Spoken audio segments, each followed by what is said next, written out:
Let me start with a confession. Every single one of us believes we are more reasonable, more hardworking, and more honest with ourselves than we actually are. You might think you're self-aware. You might even think you're immune to excuses. But there is a quiet voice inside your head that rewrites reality in your favor, and it does it so smoothly that you rarely notice. That voice says, "I earned this." And when things go wrong, it whispers, "This wasn't my fault." That voice is not evil. It's not stupid. It's comforting. And it's lying to you. Imagine this. You open an annual report. You skip past the financial tables because honestly, who reads those carefully? And you land on the CEO's letter. It's been a great year. Revenue is up. Margins are strong. The stock price is climbing. And suddenly the letter becomes poetic.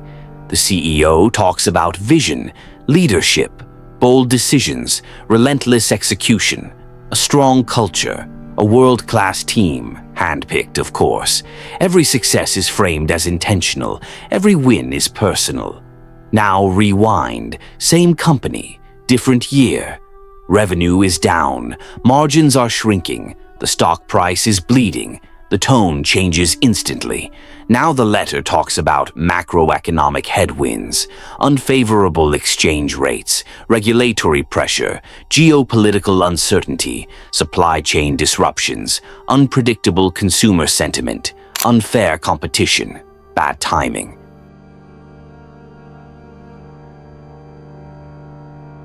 Notice something.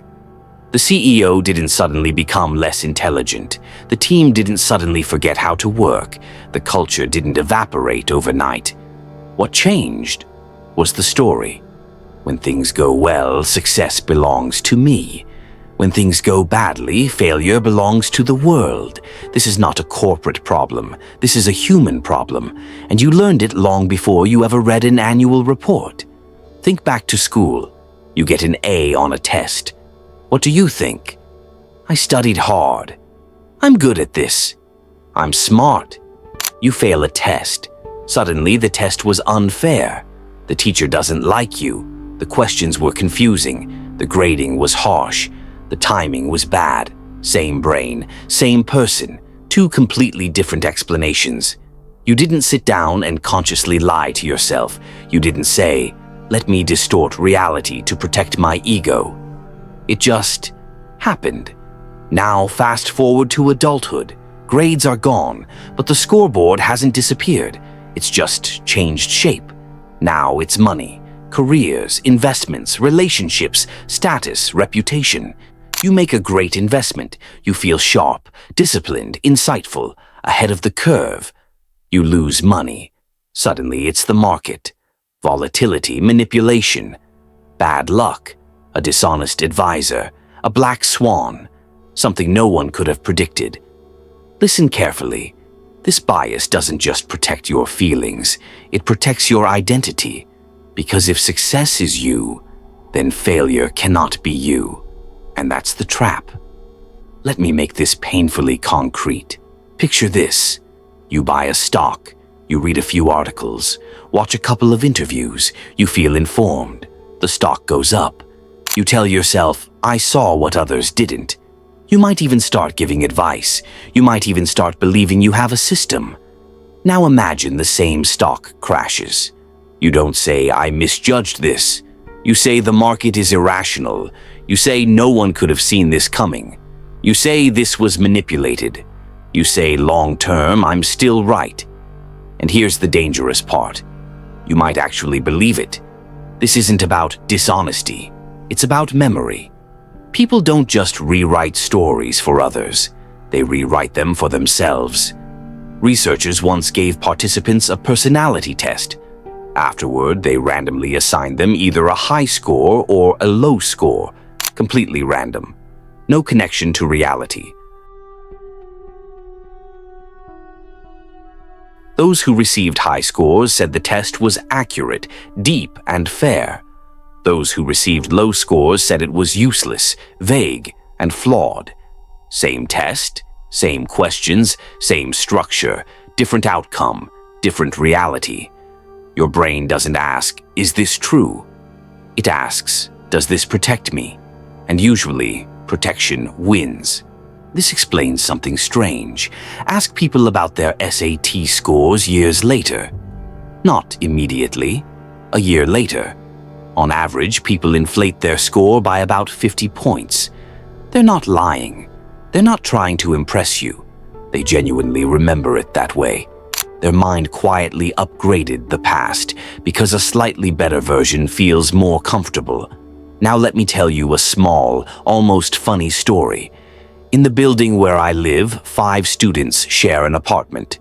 One day, out of pure curiosity, I asked them, separately, how often they take out the trash. One said every second time, another said every third time. One claimed he did it almost every time. 90%, he said. Another felt he was doing more than his fair share. When you add up their answers, something incredible happens. Together, they take out the trash 320% of the time. Mathematically impossible, psychologically inevitable. No one was lying. No one was scheming. Each person simply remembered their own effort more vividly than everyone else's. Now, scale this up. Marriages, work teams, businesses, governments. Studies show that in married couples, both partners consistently believe they contribute more than 50% to the health of the relationship. Both cannot be right, but both feel right, and that feeling is the bias. Now let's talk about why this matters. You might be thinking, so what? This sounds harmless. For most of human history, it probably was. A little ego protection, a little self-esteem, a little confidence boost, nothing fatal. But modern life is different. Modern systems are complex, risks are hidden, feedback is delayed, consequences are massive, and self-serving stories don't just soothe you, they blind you. Consider a man who once called himself the master of the universe. At the height of his power, he ran one of the most influential investment banks in the world. His decisions moved markets. His confidence was legendary. When the bank collapsed, taking billions with it, he didn't suddenly discover humility. He blamed regulators. He blamed government inaction. He blamed everyone but himself. Now ask yourself honestly, if you never attribute failure to your own judgment, how do you ever improve it? If every loss is external, every mistake unavoidable, every bad outcome unfair, then what exactly are you learning? Nothing. And that's the real danger. The self-serving bias doesn't just protect your ego, it freezes your growth. Because growth requires ownership, and ownership hurts. Think about this in your own life. A relationship ends.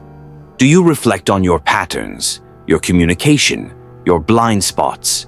Or do you say they were the problem? They didn't appreciate me. They changed. They couldn't handle me. A project fails. Do you analyze your assumptions, your preparation, your execution? Or do you say, the timing was bad? The client was unreasonable. The team didn't support me. Again, this isn't about being cruel to yourself. It's about being accurate. Accuracy is power. Now here's the uncomfortable question. How do you escape this? You can't just decide to be objective. That doesn't work. Your brain is too good at protecting you. You need friction. You need resistance.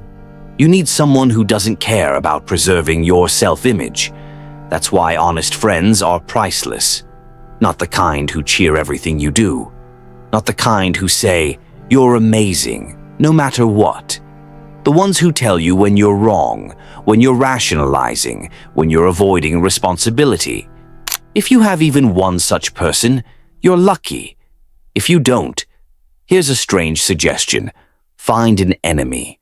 Someone who dislikes you. Someone who isn't impressed. Someone who has no incentive to protect your feelings. Invite them for coffee and ask a dangerous question. What do you think my biggest weakness is? You won't enjoy the answer, but you'll remember it, and that memory will cut through your self-serving stories like a blade. Because progress doesn't come from flattering narratives, it comes from accurate ones. The moment you stop blaming the world for everything, the moment you stop crediting yourself for everything, the moment you separate effort from outcome, you gain something rare: clarity. And clarity is uncomfortable, but it's also the foundation of real power. So the next time something goes right, pause. Ask yourself how much was skill and how much was luck. And the next time something goes wrong, pause again. Ask yourself what part of it truly belongs to you. Not to punish yourself, not to shame yourself, but to finally see clearly. Because the most dangerous lies are not the ones others tell you. They're the ones you tell yourself and believe.